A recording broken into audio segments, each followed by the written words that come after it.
Thank you, Mr. Chairman. Witnesses, thanks for coming in. Ms. Munia, did I say that right? Okay, got it. True or false, demand for graphite, copper, nickel, lithium, and cobalt will rise substantially over the next 2 decades. And these are key minerals in electric vehicles and battery storage technology. True. Okay, according to the Breakthrough Institute, the Biden administration's electrification goals require at least a 62% increase in cobalt and a 590% increase in graphite. There's obviously insufficient production of cobalt and graphite in the United States. In your view, is it reasonable to impose such an onerous and unrealistic federal electrification aspiration when there isn't enough domestic critical mineral supply and rare earth mineral to accomplish the goal? Is that a wise thing to do? Thank you for that question. This is a very important tension. I think the market has moved.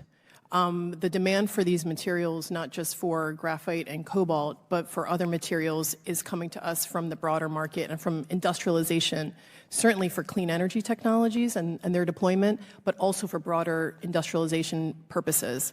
So I would say that this is something that's needed. The market is moving very quickly, and we're trying to respond, and we're trying to also be competitive in that market. We don't want to leave a vacuum for others to sideline U.S. competitiveness, U.S. jobs, and certainly U.S. industry from getting a piece of that market. So the domestic investments are really critical to have us be competitive moving forward.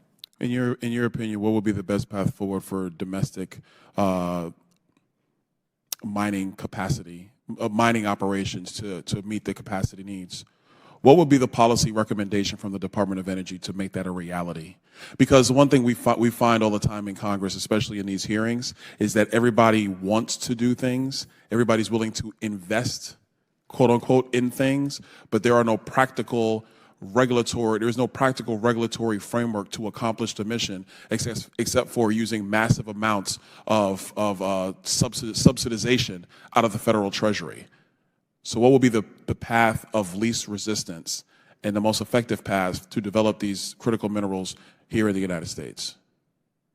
The Energy Act of 2020 gave the department the mandate to begin to diversify those supplies, to invest in a domestic manufacturing technology innovation baseline. It gave us the direction to move forward very quickly to invest. So I'm going to hold you right there because Yes. the word invest came out 3 times. And one of the issues we do have is a regulatory burden that stops the ability for companies to mine for these critical minerals in the United States. Do we need a regulatory overhaul to help accomplish the critical minerals needs for the electrification desires or dreams, I would say, of the President of the United States?